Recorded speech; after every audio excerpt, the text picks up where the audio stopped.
ఉద్యమాల గడ్డ ఉస్మానియా యూనివర్సిటీకి రేపు ఉదయం 10 గంటలకు సీఎం రేవంత్ రెడ్డి రానున్నారు. 1000 కోట్ల నిధులకు కూడా సంబంధించి కూడా శంకుస్థాపన కూడా ప్రారంభించారు. ఒకవైపు ఏమో ఇటు ఏబీవీపీ విద్యార్థి సంఘ నాయకులైతే ప్రధానంగా ఒకటే డిమాండ్ చేస్తున్నారు. ఇటు ఉస్మానియా యూనివర్సిటీ అభివృద్ధికై 1000 కోట్ల పైగా నిధులు విడుదల చేయాలని కూడా వాళ్ళు నిరసన తెలుపుతున్నారు. మరి రేపు సీఎం రేవంత్ రెడ్డి రాబోతున్నారు.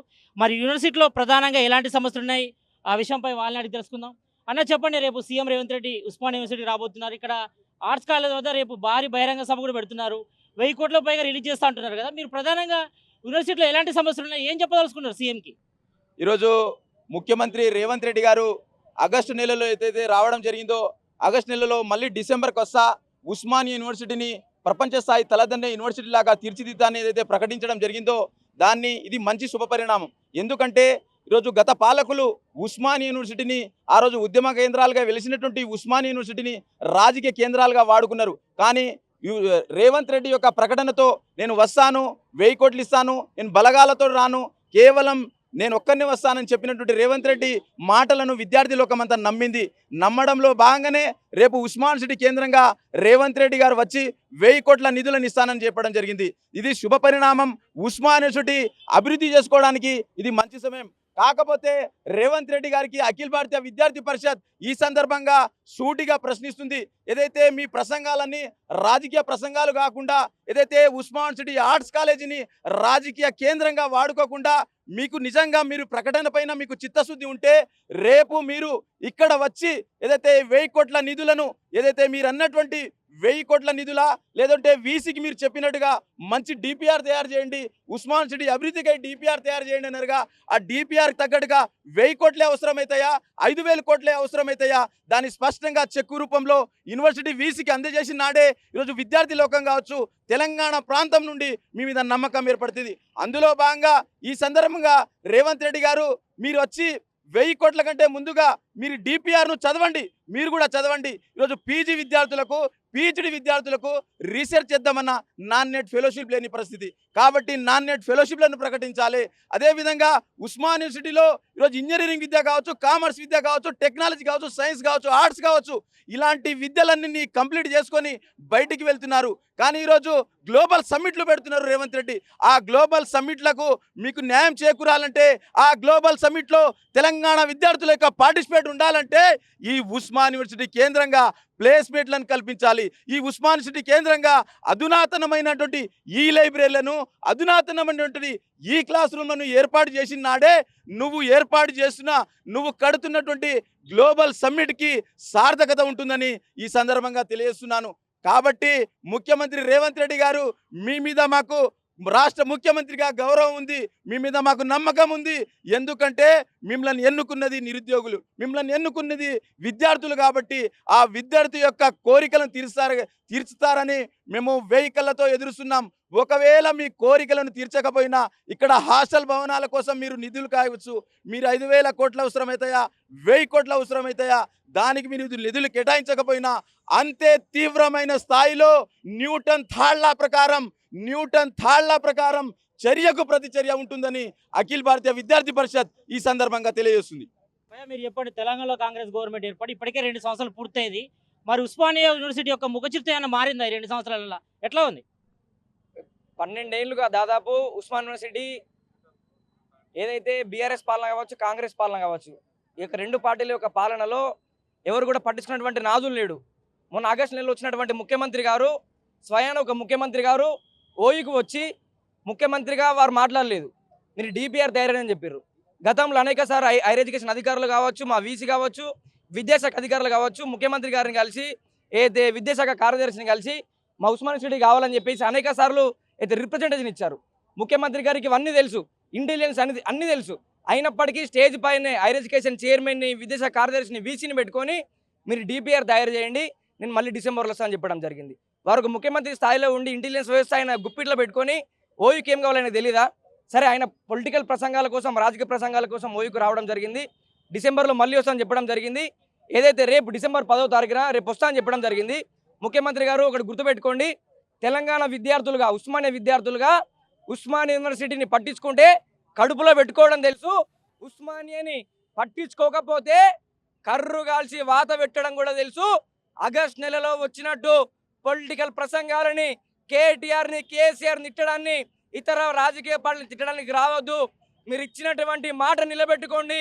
మీరు ఇచ్చినటువంటి మాట నిలబెట్టుకోకపోతే చరిత్రహీనుడిగా మిగిలిపోతారు మీరు.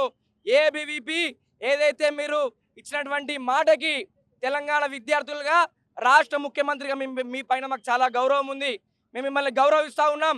మీరు ఇచ్చినటువంటి మాటకి మేమందరం కూడా కట్టుబడి ఉస్మానియా అభివృద్ధికై రాజకీయాలన్నీ కూడా పక్కన పెట్టి మేమందరం కూడా ముందడుగేసి కలిసి నడుస్తూ ఉన్నాం. మీరు కనుక మాట నిలబెట్టుకోకపోతే కేసీఆర్ని ఏ అఖిల భారతీయ విద్యార్థి పరిషత్ అయితే ప్రగతి భవన్ నుంచి ఫామ్ హౌస్ పంపిందో అదే అఖిల భారతీయ విద్యార్థి పరిషత్ ఉస్మానియా విద్యార్థులు నిన్ను సీఎం క్యాంప్ ఆఫీస్ నుంచి కొండారెడ్డిపల్లికి పంపుతామని చెప్పేసి ఈ సభాముఖంగా హెచ్చరిస్తా ఉన్నాం. రేపు వచ్చి ఇచ్చినటువంటి మాట నిలబెట్టుకో. వాళ్ళని వీళ్ళని తిట్టడం కాదు, ఏదైతే మా విద్యార్థులుగా మా నమ్మకాన్ని నిలబెట్టుకోవాలని చెప్పేసి నేను డిమాండ్ చేస్తా ఉన్నాం. బ్రదర్ చెప్పండి, ఇప్పటికే సీఎం రేవంత్ రెడ్డి ఒకసారి వచ్చిపోయిండు. అప్పుడేమో అంత నిర్బంధాలు మొత్తం కంచెలు పెట్టి అందరినీ ఎక్కడికక్కడ కట్టడి చేశారు కదా. ఈసారి అంతా ఫ్రీగా ఉందా? ఈసారి ఎట్లా ఉంది? ఇక్కడ అన్ని కూడా ఏర్పాట్లు జరుగుతున్నాయి ఆర్ట్స్ కాలేజ్ వద్ద. ఎట్లా ఉన్నాయి అంటే డైరెక్ట్ కలవచ్చు అని కూడా చెప్పిండు సీఎం రేవంత్ రెడ్డి ఇప్పుడు రెండో పర్యటనప్పుడు. ఇప్పుడు ఎట్లా ఉంది? ఫ్రీ మూమెంట్ ఉందా? పోలీసులు ఎట్లా అంటున్నారు? ఎట్లా ఉండబోతుంది రేపు? పోలీసుల నిర్బంధాలనే ఈరోజు కూడా యూనివర్సిటీ ఉంది. కానీ 10,000 మంది విద్యార్థులు కూడా ఒకటే సంకల్పంతో ఉన్నారు. మా రాష్ట్ర ముఖ్యమంత్రి మా యూనివర్సిటీకి వస్తే మా బతుకులు బాగుంటాయి కావచ్చు, మా యూనివర్సిటీకి వస్తే మా బాగోగులు బాగుంటాయి కావచ్చు, మా యూనివర్సిటీకి వస్తే మాకు ఫీజు రియంబర్స్మెంట్ వస్తుంది కావచ్చు, మా రాష్ట్ర ముఖ్యమంత్రి మా యూనివర్సిటీకి వస్తే మెగా హాస్టల్స్ వస్తాయి కావచ్చు, మా రాష్ట్ర ముఖ్యమంత్రి మా యూనివర్సిటీకి వస్తే డిజిటల్ లైబ్రరీలు వస్తాయి కావచ్చు, మా రాష్ట్ర ముఖ్యమంత్రి మా యూనివర్సిటీకి వస్తే అధునాతన సౌకర్యాలతోటి పరిశోధన వ్యవస్థ మంచిగా అవుతుంది కావచ్చు, మా రాష్ట్ర ముఖ్యమంత్రి మా యూనివర్సిటీకి వస్తే ఉపాధి అవకాశాలు దొరుకుతాయి కావచ్చు అని అనేక మంది విద్యార్థులు, పేద బడుగు బలైన వర్గాల విద్యార్థులు అందరు కూడా యూనివర్సిటీకి ముఖ్యమంత్రి రావడాన్ని స్వాగతిస్తూనే ఉన్నాం. కానీ రేవంత్ రెడ్డి గారు మీరు అన్న మాట, మీరు ఇచ్చిన మాట ఏదైతే 1000 కోట్ల రూపాయలు ఉన్నాయో పేద బడుగు బలైన వర్గాల విద్యార్థులు ఈరోజు సంతోషం చూడాలని మీరు కోరుకున్నట్టుగా ఈ 1000 కోట్ల రూపాయలు విడుదల చేయాలి. మేము ఒకటే చెప్తున్నాం, అనేక ముఖ్యమంత్రులు మారారు, అనేక ప్రభుత్వాలు మారాయి, ఇదే గడ్డను ఉపయోగించుకొని ముఖ్యమంత్రులు అయ్యారు, ఇదే గడ్డను ఉపయోగించుకొని ప్రధానమంత్రి అయ్యారు. ఇదే గడ్డ తెలంగాణ ఉద్యమానికి కూడా నాయకత్వం వహించిన గడ్డ. ఇదే గడ్డ ముఖ్యమంత్రి గారు నేడు వెలవెలబోతుంది. ప్లేస్మెంట్ లేవు, నాణ్యమైన భోజనం లేవు, నాణ్యమైన హాస్టల్ లేవు, ఉపాధి అవకాశాలు లేవు, ఫీజు రియంబర్స్మెంట్ లేవు, స్కాలర్షిప్ లేవు, మెస్ డిపాయిలతోటి కావచ్చు పేద బడుగు బలైన వర్గాల విద్యార్థులు ఈ యొక్క యూనివర్సిటీలో చదవాలంటే అన్నా నీ యొక్క యూనివర్సిటీలో చదివితే 1,00,000 రూపాయలు చదువుతుంది తప్ప నేను 1,00,000 రూపాయలు కడితే నా విద్యాభ్యాసం కొనసాగుతలేదు. నేను 1,00,000 రూపాయలు కట్టి నేను రేపు పొద్దున 2 సంవత్సరాల చదువు బయటకు ఉపయోగించుకుందాం అంటే నాకు ఒక ఉపాధి వస్తలేదు, నాకు హాస్టల్ సదుపాయాలు బాగా వస్తలేవు, నాకు క్లాస్ రూమ్ వ్యవస్థ బాగాలేదు, ప్రొఫెసర్ టీచింగ్ నా టీచర్ రిక్రూట్మెంట్ లేదు, అనేక ఇబ్బందులతోటి ఎన్నో ఆశలతో ఉస్మానియాకి వస్తే ప్రతి ఒక్క నిమిషం గడగడ గండంతో ఈ యొక్క యూనివర్సిటీలో బతుకుతున్నామన్నా. కాబట్టి రేవంత్ రెడ్డి గారిని మీ అందరం కూడా 2 చేతులు జోడించి నమస్కరిస్తున్నాం. రేవంత్ రెడ్డి గారు మీరన్న మాట నిజమైతే మీరు ఒక 1000 కోట్ల రూపాయలు ఇస్తే మా పేద బడుగు బలైన వర్గాల విద్యార్థుల యూనివర్సిటీ విద్యార్థుల బిడ్డలలో సంతోషం చూస్తాం. ఒక యూనివర్సిటీ బిడ్డలలో మంచి సౌకర్యాలు దొరుకుతాయి, మంచి ఉపాధి అవకాశాలు దొరుకుతాయి, మంచి ప్లేస్మెంట్స్ వస్తాయి, మంచి అవకాశాలు దొరుకుతాయని ఇప్పటికైనా మేము హామీ ఇస్తున్నాం. రేవంత్ రెడ్డి గారు నిజంగా మీరు రాజకీయ ప్రసంగాల కొరకు లేకపోతే వాళ్ళని వీళ్ళని తిట్టడానికో ఒక యూనివర్సిటీ రాకండి. నిజంగా పేద బడుగు బలైన వర్గాల విద్యార్థుల మీద మీకు ఏమాత్రం కూడా ఈరోజు చిత్తశుద్ధి ఉంటే యూనివర్సిటీకి రావాల్సిన 1000 కోట్ల నిధులను వెంటనే విడుదల చేయాలి. దీనికి సంబంధించి అఖిల భారతీయ విద్యార్థి పరిషత్ అనేక విద్యార్థులతో వేలాది మంది విద్యార్థులను ఏకం చేసి ఒక డిపిఆర్ కూడా తయారు చేసింది. ఆ ఒక డిపిఆర్ని ఒక రాష్ట్ర ప్రభుత్వానికి బహిరంగ లేఖల ద్వారా కూడా ఇచ్చినాం.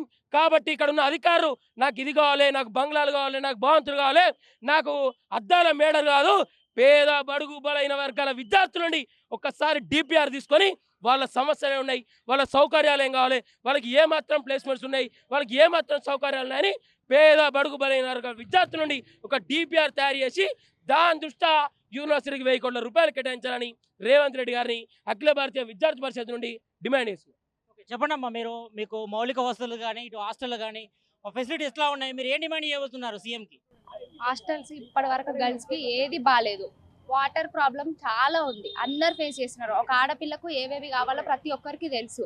కానీ అక్కడ హాస్టల్ ప్రాబ్లమ్ సెంటినరీలో చాలా వాటర్ ప్రాబ్లమ్స్ ఉన్నాయి. ప్రతిరోజు ట్యాంకర్స్ వస్తున్నాయి కానీ వాళ్ళు మాత్రం సాల్వ్ చేయట్లేదు. సమ్మర్కి వెళ్ళినప్పటి నుంచి ప్రాబ్లం ఉంది. సమ్మర్ తర్వాత సాల్వ్ చేస్తామన్నారు. దసరాకి వెళ్ళేసి వచ్చినాం, అయినా సాల్వ్ కాలేదు. కానీ హాస్టల్ మాత్రం బంద్ అయితే తొందర వెళ్ళిపోండి అనేసి వెళ్ళగొడతారు. ఇక్కడ మాత్రం ఉండనియరు. హాస్టల్ ప్రాబ్లమ్స్, వాటర్ రాక చాలా మంది అమ్మాయిలు ఇబ్బంది పడుతున్నారు. ఒక రోజు మొత్తం వాటర్ రాకపోతే వేరే ఇంట్లో లోకల్స్కి వెళ్ళేసి స్నానం చేసి వచ్చిన రోజులు కూడా ఉన్నాయి. అది సీఎంకి తెలియాలని మేము కోరుకుంటున్నాం.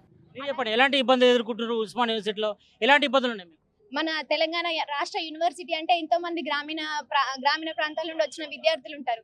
చాలా ఆశలు పెట్టుకొని ఐఏఎస్లు, ఐపీఎస్లు, డాక్టర్లు అవ్వాలని కోరికతో వస్తారు.